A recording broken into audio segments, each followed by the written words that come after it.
আমাদের এই পাওনাটা ন্যায্য পাওনা, এটা কিন্তু জিপি নিজেই নিশ্চিত করেছে। ওরা কিন্তু রিটটা তুলে নিয়েছিল এবং রিটটা তুলে নেওয়ার প্রশ্নটাই হচ্ছে যে এটা আমাদের পাওনা, ন্যায্য পাওনা, এবং ন্যায্য পাওনা তারা মনে করার পরে আমরা কিন্তু তখন থেকে আন্দোলনটা শুরু করেছি। আমাদের এই আন্দোলনটার ন্যায্য পাওনাটা আসলেও আপনি যেটা বলতে চাচ্ছেন যে বাধা না, আমাদের সহায়ক হচ্ছে না। আমরা যখন জিপিতে জব করেছি তখন আমাদের যে আন্দোলনের জিপির যে আমাদের ইউনিয়নের লিডার, হ্যাঁ, ফজলুল হক ফজলু, ওনারই তো এই বিষয়টা নিয়ে সবার আগে আমাদেরকে সহযোগিতা করা উচিত। আমরা যখন জিপিতে জব করছি, আমাদেরকে যখন বিভিন্ন ভাবে আমাদেরকে ভিআরএস বলেন, এমআরএস বলেন, এই যে এতগুলো মানুষ জিপি থেকে বের হয়ে গিয়েছে, সেইখানে ইউনিয়ন লিডার হিসাবে ওনার কি ভূমিকা ছিল? উনি তখন কেন গ্রামীণ ফোনকে থামায়নি? কারণ গ্রামীণ ফোনের যখন রেভিনিউ কম, তখন গ্রামীণ ফোন এতগুলো এমপ্লয়িকে ধারণ করতে পেরেছে। যখন রেভিনিউটা বেড়ে গিয়েছে ৩,৫০০ কোটি টাকা যখন হচ্ছে, তখন কেন এমপ্লয়ি কমাতে হবে? তখন তো ওদের আসলেও মানসম্মত আরও বেশি সার্ভিস দেওয়ার জন্য, কোয়ালিটিফুল সার্ভিস দেওয়ার জন্য তাদের আরও লোকের প্রয়োজন। তারা কিন্তু পরবর্তী সময় লোক নিয়েছে।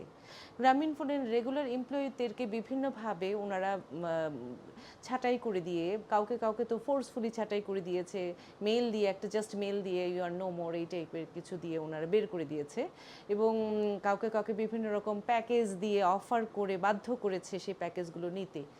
তাহলে আবার বাইরে থেকে লোক নিয়েছে, অন্যান্য কমিউনিকেশন, টেলিকমিউনিকেশন থেকে বা বাইরে থেকে লোক এসেছে। তার মানে তো তাদের লোকের প্রয়োজন ছিল। তারা যারা ভালোবেসেছে গ্রামীণ ফোনের, সর্বোচ্চ চেষ্টা করেছে গ্রামীণ ফোনকে দিতে, যখন গ্রামীণ ফোনে তাদেরকে কিছু দেওয়ার কথা, তখনই তাদেরকে ওরা গ্রামীণ ফোন থেকে বিদায় করে দিয়েছে। এবং তাদের যে ন্যায্য পাওনা, সেই ব্যাপারে আমাদের নেতা, যে সিপিআইএমের যে নেতা, তার তো সবচেয়ে অগ্রণী ভূমিকা হওয়ার কথা, কিন্তু সে বুমেরাং কাজ করছে, সে উল্টো কাজ করছে, সে ম্যানেজমেন্টের হয়ে কাজ করছে। সে আমাদেরকে বিভিন্ন রকমভাবে বিভিন্ন মানুষের মাধ্যমে বিভিন্ন রকম রিউমার দিচ্ছে, দিবে না, দিলেও অল্প টাকা অফার করছে। এগুলো তো আসলে হওয়ার কথা না। বরং আমরা আমরা যখন ন্যায্য পাওনার জন্য জিপি হাউসের সামনে একটা মানববন্ধন করেছি, এবং সেই মানববন্ধনটা এতটাই মানবিক ছিল যে আমরা কোনো পথচারীকে কোনো রকম কষ্ট দিইনি। এমনকি জিপি হাউসে যে গাছগুলো আছে সেগুলোর পাতাও মনে হয় আমরা ছিঁড়িনি। এমন সুন্দর ভাবে যে আন্দোলন আমি আসলে দেখিনি। সেই জায়গাটাতে, সেই আন্দোলনে আমরা যখন আহ্বান করেছি এবং সিকিউরিটির সাথে যোগাযোগ করেছি, আমাদের সাথে বসার জন্য ম্যানেজমেন্টকে বলেছি, তখন বারবার আমাদেরকে একটা কথাই বলে হচ্ছিল, আপনার ইউনিয়ন লিডারের সাথে কথা বলেন। আর আমরা কিন্তু অলরেডি যেটা বুঝতে পেরেছি, জেনে গিয়েছি যে ইউনিয়ন লিডার আসলে আমাদের পক্ষ হয়ে কোনো কাজ করবে না বা করছে না। উনি একটাই কথা বলছে, leave to appeal, leave to appeal, leave to appeal. এই বিষয়টা তো অনেক টাইম কনজিউমিং। এটা কিন্তু আমরা যখন ত্রিপাক্ষিক যে একটা মিটিং হওয়ার কথা ছিল, সেখানে সাখাওয়াত হোসেন অলরেডি বলেছে যে মামলার মাধ্যমে ২০ বছর থেকে ২০০ বছর পর্যন্ত লেগে যেতে পারে। তো আমি আসলে আমার জীবদ্দশায় আমি আসলে নিজে সেই টাকাটা পেতে চাই, নিজে সেই টাকাটার আমার প্রয়োজনে লাগাতে চাই। ২০০ বছর পরে আমি সেই টাকাটা পেলে আসলে কতটুকু আমার জন্য উপকার হবে আমি জানি না। আর ইউনিয়ন লিডার উনি সম্ভবত উনি ম্যানেজমেন্টের কাছে নিজেকে ইয়ে করে রেখেছে, নিজেকে সঁপে দিয়েছে, আমাদের এটা ফিল হচ্ছে। কারণ উনি আমাদের লিডার হিসেবে আমাদের জন্য যতটুকু করার প্রয়োজন কোনো কিছুই উনি করেনি। প্লাস ওনাকে যখনই আমরা আহ্বান জানাচ্ছি, তখনই উনি কিন্তু আমাদের সাথে একত্র ঘোষণা করছে না, উনি বারবার মামলা দেখাচ্ছে। এই জায়গাটাতে কিন্তু গ্রামীণ ফোন অত্যন্ত পারদর্শী। ওনারা কিন্তু বছরের পর বছর মামলা বিভিন্ন বারান্দায়, বিভিন্ন রুমের মধ্যে ট্রান্সফার করার জন্য একদম দক্ষ।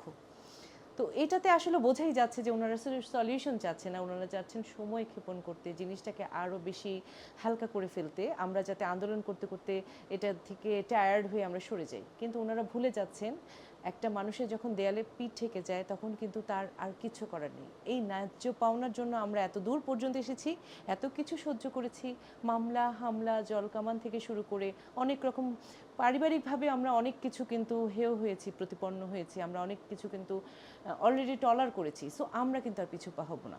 আমরা এটা সলিউশন না পাওয়া পর্যন্ত আমরা ঘরে ফিরবো না। সো আমাদের আসলে এটাই একটা দাবি যে আমাদের দ্রুত সলিউশন করুন, দ্রুত।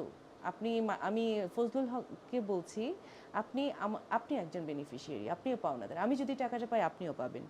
সো আপনি আমাদের পক্ষ হয়ে কাজ করুন, ম্যানেজমেন্টের পক্ষে না, কারণ আপনি আমাদের লিডার। আমি আপনাকে অনুরোধ করছি এবং অত্যন্ত সম্মানের সাথেই জানাচ্ছি যে আপনি আমাদের হয়ে কাজ করুন, সলিউশন করুন, আমাদেরকে আমাদের ঘরে ফিরতে দিন। ধন্যবাদ।